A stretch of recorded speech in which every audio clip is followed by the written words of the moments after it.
महायुतीकडून जातीय ध्रुवीकरणाचे प्रयत्न. आमदार अमित देशमुख.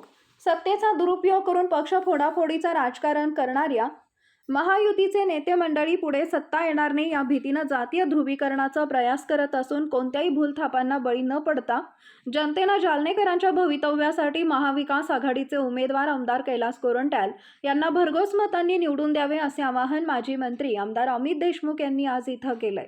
आमदार कैलास गोरंट्याल व आपण स्वतः निश्चितपणे विजयाचा चौकार मारणार असल्याचा विश्वासही त्यांनी यावेळी व्यक्त केला. जालना विधानसभा मतदारसंघातील महाविकास आघाडीचे उमेदवार आमदार कैलास गोरंट्याल यांच्या प्रचारार्थ जालना शहरातील सुयशा लॉन्स इथं आयोजित जाहीर सभेत ते बोलत होते.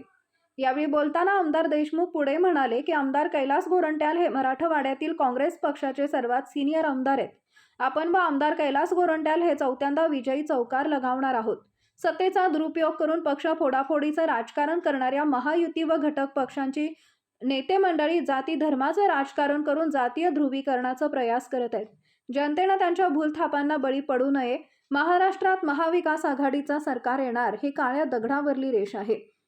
दिनांक 25 नोव्हेंबर रोजी महाविकास आघाडी राज्यपालांकडे सरकार स्थापनेचा दावा करणार असल्याचं त्यांनी सांगितलंय. महाराष्ट्र राज्यात महाविकास आघाडीचे सरकार निश्चितपणे येणार आहे. या सरकारमध्ये आमदार कैलास गोरंट्याल हे मंत्री म्हणून दिसणार आहेत. विकासाचा ध्यास असलेले आमदार कैलास गोरंट्याल यांना जनतेनं पुन्हा निवडून द्यावे असं आवाहनही त्यांनी यावेळी केलंय.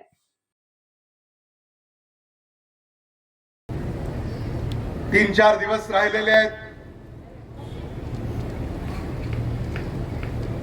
महाराष्ट्रामध्ये कुठलेही सर्वेक्षण काढून पहा, महाविकास आघाडीचं सरकार येणार हे आता काळ्या दगडावरची पांढरी रेष आहे. आणि म्हणून ही संधी कृपा करून दडवू नका.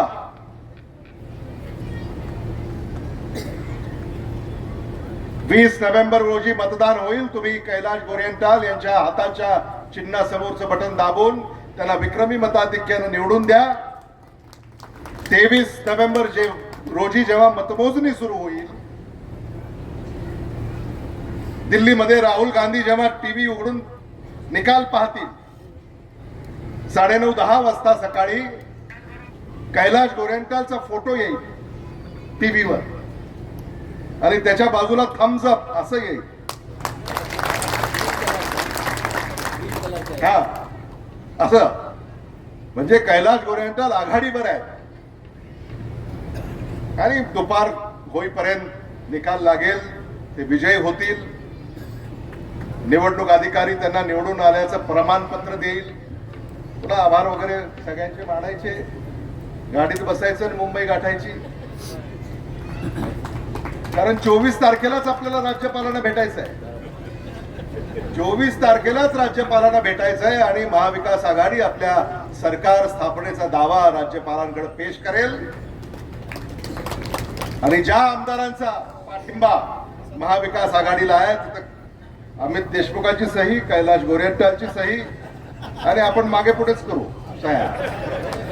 येस, तेव्हा या सह्या करून आम्ही महाविकास आघाडी सरकार स्थापनेचा दावा करू. आणि मला असं वाटतं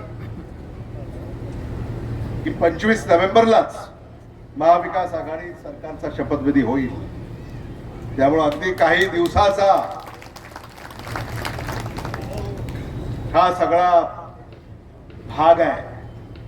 आणि म्हणून जालन्याला येणाऱ्या दिवसामध्ये सुवर्ण काळ येणार आहे आणि त्या सुवर्ण काळ